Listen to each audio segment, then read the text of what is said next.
Hey guys, Hello. it's me, Nefertashi, And I'm Ty. and welcome to Restate the Culture. Welcome to Restate the Culture. Today we are going to recap pretty much what happened on Saturday. Yeah, where we went on Saturday. Where we go, girl? Tell Do you them. see the shirt Hello. though? First of all, let's get into the shirt. Yeah. Let's get into the sleeves. She did it. Shimmy, She shimmy. did all that. Shimmy, shimmy. Yes, ma'am. So, and then I have, I pressed my first shirt. Yay. You can YouTube us at Restate the Culture, me at Nefertashi Locks and Life. Twitter is at Natel84.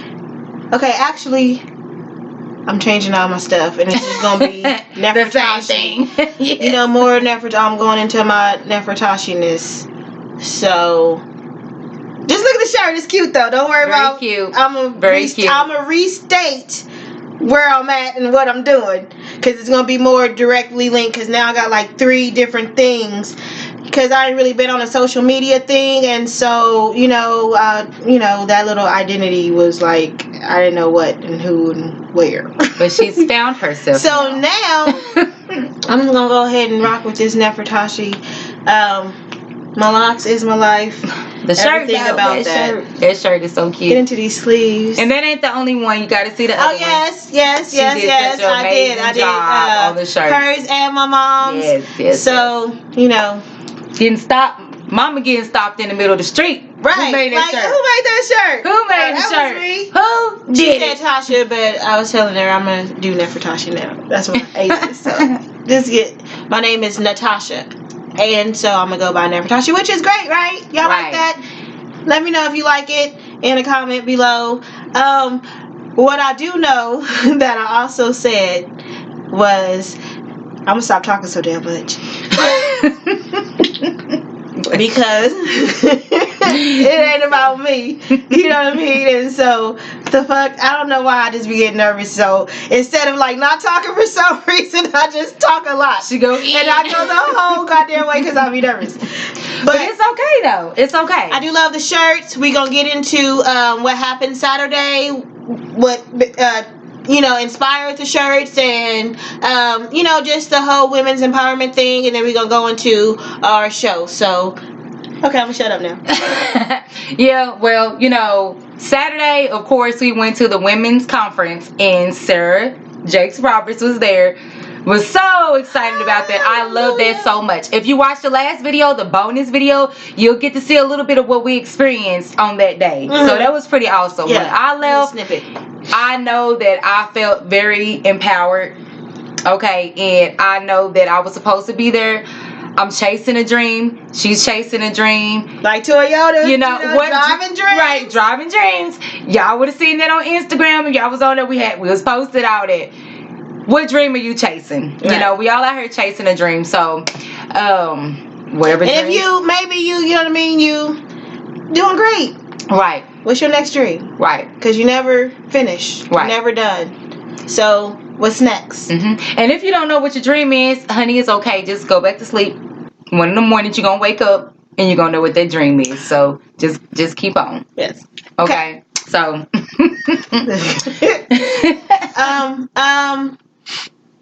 I felt like it was really, really, I felt empowered too, and I felt really inspired, and I thought it was really necessary, just for us to be able to come to a spot together to, just incite ideas and inspire each other. Yes. And what I want, I guess more so, is to be able to be more open and collective, as opposed to just a person who's still kind of like, it kind of to me felt a little bit churchy. I ain't gonna lie. You know what I mean? I said 2 times, like, if I see a collection plate, I'm walking out of here. But I mean, I get it, because we all have that reference of religion and Christianity, and we need Jesus, and we need all of that. And so I just kind of would like to have had a little bit less of that. I mean, it was definitely inspirational and spiritual. And for It was. me, you know, Yeah. I don't think that it was offensive No. for anybody that's not It spiritual. was great. You know what It I'm was saying? people up in there that was really catching the Mhm. spirit, and they were like, all the way in it, and they were. Mhm. But They I ain't gonna caught lie. the Now spirit. I guess we did.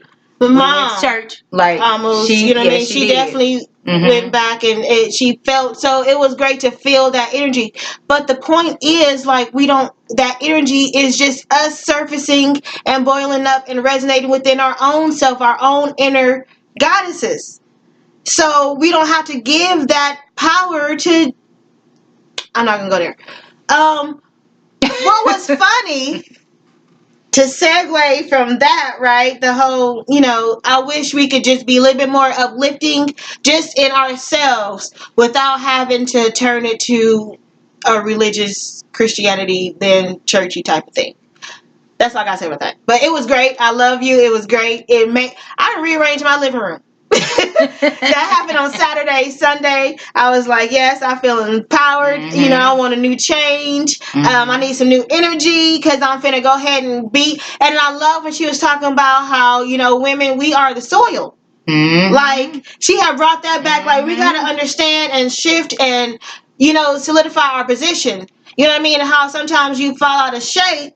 You need to get back in shape, Right, get right. back in position. That way, you know what I mean? Because like she said, like, we're the soul and everything grows from us. Hey. And that is so true. It is so Brown true. skin girl. You're so silly. Skin just like pearl. Girl. So yeah. Best thing in the world. Oh Lord. Never trade you for anybody else singing.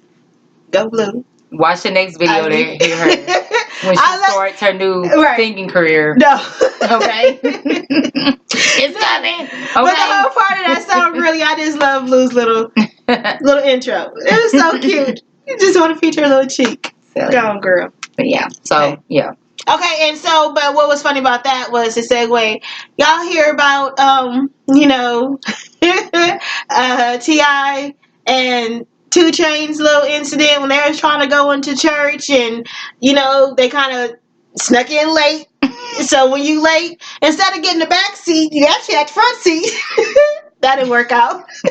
Because they were able to be seen since they went to the front seat. And so the pastor guy was like, hey, okay, wait a minute, we got a baller alert. You know what I mean? Let's get the red light. Or, no, it was the green light. It was the green light from Players Club, Girl, right? Shut up. When the ballers come in. So they got a green light at the church They got house. the green light at the church house. Girl, they better And so quit. he called for like $1,000 for them to pay. Mm-mm. And they were appalled. So did they pay it? No. And They didn't?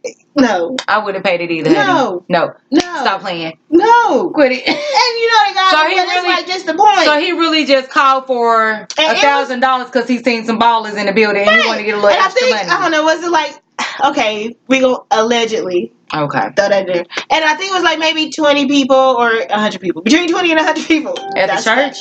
No, that he asked to pay $1,000. Oh. That, I So guess, did he specifically ask those people, or did he just say, I want everybody to donate $1,000? He said it to the effect of, it's about, 20 or say 20 people that can give $1,000.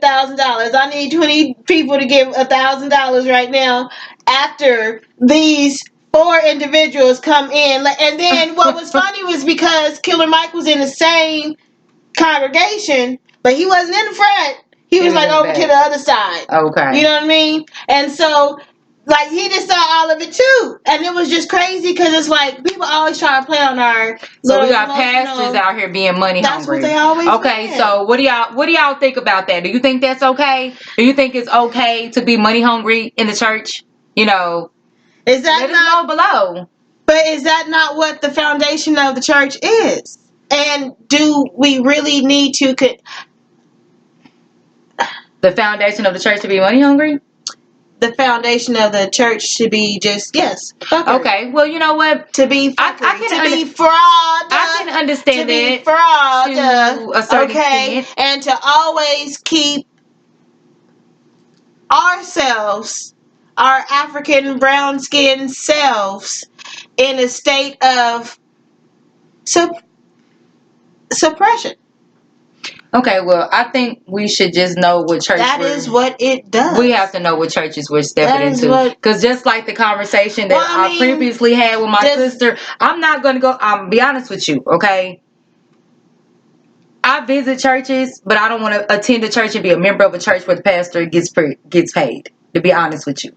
I feel some type of way about that. Like, if that's your job, like, you know, but anyways, I ain't gonna do the church thing. The bigger the church, the more the money. I know, but I ain't gonna do that. So, and I never known that you can just transfer dollars into like energy that can go up to heaven. So really, God don't need my dollars.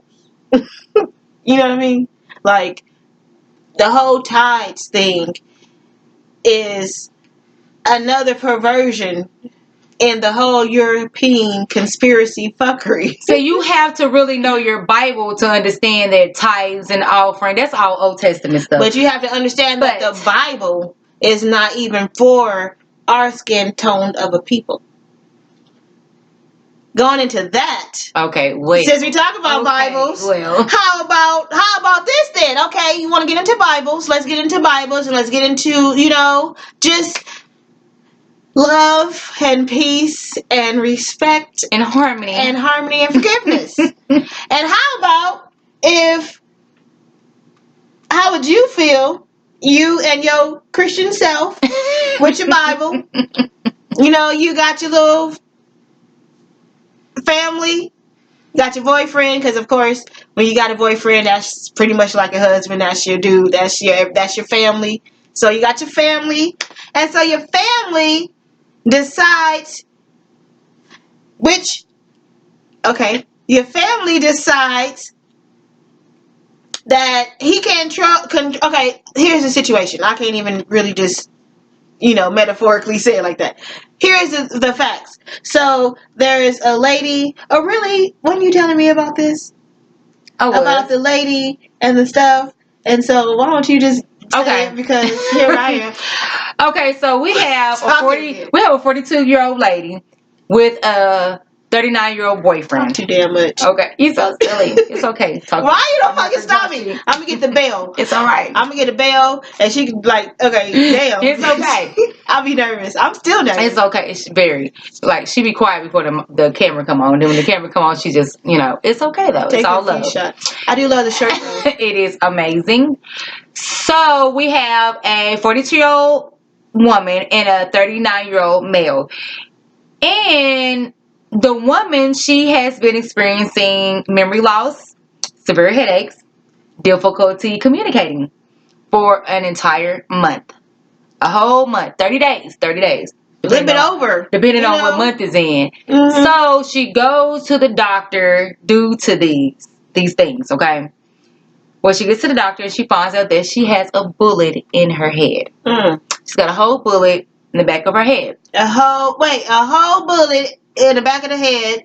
She don't know, but she having symptoms of like memory loss and headaches, and blacking out, and just disassociation of what's going on. Right. So she finds out she's got a bullet in her head. All right. And she goes back to a day where her and her boyfriend were arguing in a car. And the glass shatters in the car, but then she goes unconscious and blacks out. He takes her to like his family member's house. Now, I don't understand if they both stayed there or what, but they treated her, or he treated her for the glass, what she thought was glass in her head. The back of the head. In the back of the head, okay. So what actually happened was he shot her during that argument, but she didn't know, didn't remember it, or any of those things. Anyhow, this has actually been 2 years ago, but he was just sentenced to 25 years, okay, in prison. There were previous incidents of like domestic violence. I think he may have even had a charge, like he's a felon already, and I think he was carrying a weapon, like a gun or something. Yeah, because he shot her, so even from that though, like he was already on some stuff. Yeah, he was already. So he's just that type of. Yes. God. So, my opinion and what I'm going to say about that is it sounds crazy that she had a bullet in her head for a month and didn't know it. But then I guess it makes sense. Something quick, that's something that's quick and it happened. You went unconscious. I know you don't believe that you can, but I do. I'm just appalled because I'm just like, how did he knew for those 30 days that he did that. So I just imagine him being like, her being like, baby, this glass in my head. And he's just like, baby, you's okay. You don't got to go to the doctor or nothing. And just, manipulating the situation knowing darn well that he done shot this woman in her head. I don't know. That just, it really trips me out. So, domestic violence is a no-no. Let's stay away from that. We all need to stay away from that. I don't care. The signs are always there before something actually happens. Your gut tells you, your spirit tells you. Like, we try to ignore it. Listen to it, okay? Don't wake up with a bullet that's been in your head for 30 days. I mean, which for her, that's actually a blessing that she didn't die. I mean, really. And, okay, I'm going to just say a little bit because, first of all, for me, like, okay, I still have just too many questions that, the story was just, it was just kind of too vague. I don't really, because, first of all, he took her to his people's house, okay, so regardless of whatever, if they knew it was really a bullet from the beginning or if they thought it was just like an accident, she had some glass, like, she's starting to have problems, and it was at least you assume it was an accident at this point. Okay, that's like so at what point, like, she could have really died because they don't want to act, because they may be scared because of something really, like, I don't know, and that may be it. You know what I mean? It's like, so you kind of just, you ride with your people.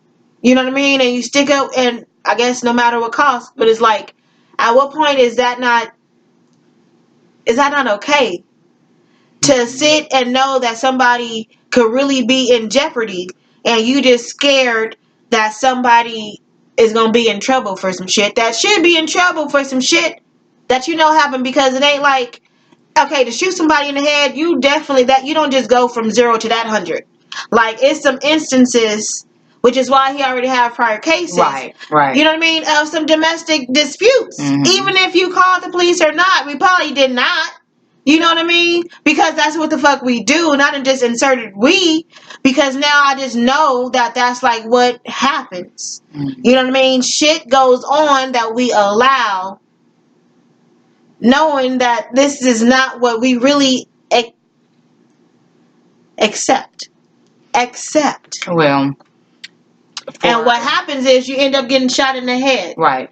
It's great that she can live, talk about it, and he ended up getting, 25 years? 25, right. But at the end of the day, it's like, really, what about everybody else? Well, that was letting you die. Right. Are they not just as, you know what I mean? So it's like, they are if they knew, but then it's like I said, the situation. Even if you didn't know, the situation you can knew be I just got into a goddamn accident, and you knew I had fucking potential glass in my goddamn head. Why the fuck didn't you know that because I'm having symptoms, I may need to go to the goddamn? You just have me thinking I'm fucking, and then it's like, how the fuck you feel your shit? Do you not feel your goddamn head? How the fuck you don't know? I guess it kind of depends on what kind of gun it was, how much is lodged in there, because it could have been light skinned. Because to take it out is like life threatening. So she's gonna forever have some motherfucking migraines and probably mental, because that's fucking lead and shit. That shit gonna start to deteriorate. She could. She gonna forever have some shit. Well, for all you guys out there that are women that have anger problems and you can't control what you're doing because you're in the fit of rage, go get help. Ain't nothing wrong with going to go see a therapist. Get help with anger. Yeah. Get help with abuse. Right. Because neither one is okay. Exactly. Neither one is okay. And both can be prevented, with the proper tools and knowledge and resources and help. Right. And with that, like, okay, where is your forgiveness at? That leads us into the next thing. Like, okay, do you just forgive him?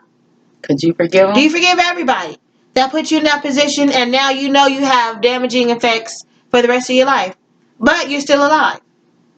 You forgive, and move on, because that's what, the Bible says we should do. That's what religion says we should do. That's what supposedly frees us, as with the case of the Amber Geiger and Girl, well, her victim's family forgiving her for killing and murder. Do you forgive? Is that what, or are you about justice and eye for an eye, and are I think that you can be forgiven and have justice. That's kind of like, your child could do something wrong. You can discipline that child. That's justice for whatever they did. That's a consequence. But also be forgiven of what they did. You know what I'm saying? Like, I do think that you can have justice and be forgiven. I will say that. But I also feel like for the brother, it was something that he felt that he, because we don't know what he's seen in her at that moment. Even though this is the woman that took his brother's life, we don't know what he's seen and what he felt. Like, he could have felt in his heart at that moment she was so sorry that maybe it was an accident, and that maybe she was sorry. at the same time he hate his fucking cousin. He do not fuck with that nigga because he took something or stole something or did something or said something. He ain't gonna forgive the family, but he can forgive this stranger for murder. Well, he might. That's what we do, right? Right. We don't talk to our family for years for some petty stuff. Mm-hmm. But we forgive like that on TV, and then the judge give the Bible, and then the plate with the hair, and the bailiff too. Mm-hmm. Everybody, really. Which, I mean, we do know that if the circumstance, if the tables was flipped, really? if that wouldn't have been what it was. But we don't know. Maybe he could have went home that day and forgave his brother his cousin that stole his Nikes when he was in the 7th grade. Like, and I hope when he forgave that, and he did that, and anybody else who forgave and let that situation go, I think that that's it. That's the end of it. There ain't no more. You forgave the debt. You know what I mean? You forgave the tragedy. You forgave the atrocity. So don't be trying to come back to sue. Don't be trying to get no monetary. You feel like you're not sad enough. That's the brother. You're over. That was the brother. And that wasn't the parents. The dad did too. He hugged somebody too. Or he was just like, he said some shit. Girl, look, hey, I'll be going for a hoe. I ain't gonna lie, I'll be going to sue. I'm sorry. Look, no, that's what I'm saying. Like I know it's not gonna bring my child back, but I'm going to sue because I want everything. That's why I said, okay. And I want everybody. We're gonna get better with it. We're gonna get actual, factual, because I'm pretty sure. How did I end up with this? I don't know, but I'll tell you what, right here, honey. It is my birthday, and my boo right here got me this glass. Happy hour, the birthday hour. It's happy hour every hour. It is every day. Like, it is. It's wine. Love wine. Yes, it is. Jesus juice. Right? Jesus loved it. Y'all love Jesus. I didn't mean to say y'all love Jesus. We got to edit that shit. We ain't gonna play with her. We got to edit that one. If we don't, then you understand what it is. This is the Ankh, not the cross. Well, I'll tell y'all what. Hit that freedom bell. Subscribe. Hey, and leave your comment below. Oh, yes. Because I know you probably have a lot to say. And whether, you know what I mean, you like it or not, I'm open to everything because I really, I'm just doing my own thing. Yeah, just drop the comment. Let us know what you think. And and if you feel like it ain't for you, you can still share it because it might not be for you, but it might be for somebody else. I'll get better. Okay? Y'all have a good night. Peace.